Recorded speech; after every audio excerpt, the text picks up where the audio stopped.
जय जोहार। मैं हूं तपेश जैन और मेरे साथ में धमतरी लायंस क्लब के सचिव और चेयरपर्सन यहाँ पे हम उपस्थित हैं श्रीमती जानकी गुप्ता जी। जानकी जी फाइन आर्ट की टीचर हैं। बहुत सारे स्टूडेंट्स इनके नेशनल इंटरनेशनल लेवल पर भी जा चुके हैं। बहुत सारी संस्थाओं से जुड़ी हुई हैं। अभी एक बड़ा अच्छा काम कर रही हैं, सशक्त नारी हम सबकी जिम्मेदारी।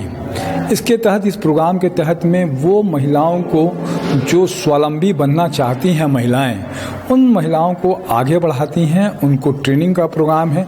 उनके जीविका उपार्जन के लिए अगर जो व्यवस्था लगती है, ब्यूटी पार्लर का या सिलाई कढ़ाई का या बुटीक का जैसा भी काम लगता है, उनकी मदद करती हैं और वो खुलवाने में भी मदद करती हैं। बहुत सारी महिलाओं को आपने इस तरीके से बहुत आगे बढ़ा है। जानकी जी, आपका स्वागत है।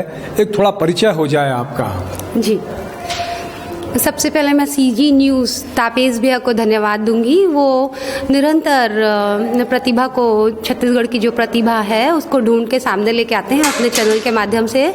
तो मैं फिर से एक बार उनको धन्यवाद देती हूँ मुझे सुनने के लिए और मुझे कवरेज देने के लिए। मैं लायंस क्लब की अभी सचिव हूँ और लेडीज़ क्लब में भी सचिव हूँ धमतरी से। महावीर इंटरकॉन्टिनेंटल पद्मावती महिला शाखा की भी मैं अध्यक्ष हूँ। और अभी डिस्ट्रिक्ट मेरा प्रोजेक्ट है महिला स्वावलंबन सशक्त नारी हम सबकी जिम्मेदारी।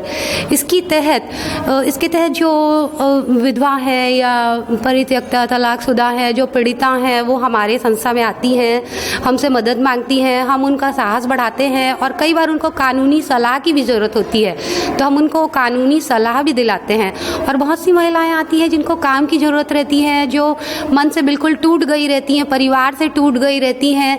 तो ऐसी महिलाओं को हम नौकरी भी दिलाते हैं और उन्हें स्वरोजगार का प्रशिक्षण भी देते हैं। उनको ब्यूटी पार्लर का कोर्स सिखा रहे हैं, सिलाई मशीन का कोर्स सिखा रहे हैं, कुकिंग बेकिंग का उनको हम सिखाते हैं, ताकि वो अपने पैर पे खड़े हो सकें और किसी पर भी आश्रित ना रहें और स्वाभिमान के साथ अपनी ज़िंदगी जी सकें। और बहुत अच्छा है कि आप, मुझे लग रहा है कि जानकी जी जिस तरीके से काम कर रही हैं, आपका प्रयास हम लोग को भी ऐसी लोगों से मिलने का, बातचीत करने का अवसर मिलता है। बहुत अच्छा लगता है। क्या कुछ कहेंगे? समाज में एक अभी भी धारणा बनी हुई है कि देहरी के मान एक फिल्म बनाया था मैंने कि ऐसी महिलाओं को बाहर निकलने में बड़ा परिवार का, समाज का एक अवरोध आता है, एक बाधा रहती है। क्या कहोगे कुछ आप? मैं ऐसे पेरेंट्स को कहूँगी कि अपने बेटियों को मौका दीजिए, क्योंकि विषम परिस्थिति बता के नहीं आती। कभी भी विषम परिस्थिति आ सकती है, तो उसके लिए अपनी बेटियों को एक घर पे आप प्रशिक्षण दें और उनको थोड़ा साहस उनका बढ़ाएं, उनको बाहर निकलने का मौका दें। और घर में अगर आपकी बहुएं हैं, जैसे मैं देखी हूँ कि आर्किटेक्चर्स हैं, इंजीनियर्स हैं, तो उनकी प्रतिभा को घर में रहकर या छुपाकर उनको रख के घर में ना दबाएं, उनको भी काम करने का मौका दें। बहुत अच्छी बात है कि पढ़ाई लिखाई में देश का संसाधन भी लगता है। एक सीट जो महिला की थी या किसी भी लड़की की थी, उसने आर्किटेक्ट किया, लेकिन शादी के बाद में वो नहीं कर पा रही है।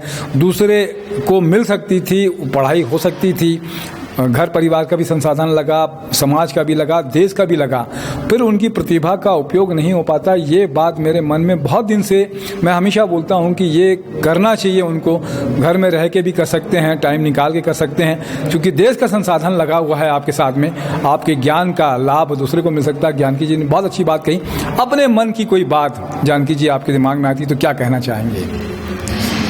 मैं कहना चाहूँगी कि हम सब अपने लिए तो जीते ही हैं, आप दूसरों के लिए भी जिए। और आज मानवता रत्न सम्मान में आई हूँ, उसके लिए मानवता पर मैं 2 लाइन कहना चाहूँगी। मानव सेवा जो करे वो सदा सुख पाए, वो सदा सुख पाए। मन की शांति उसे मिले, जन्म सफल हो जाए।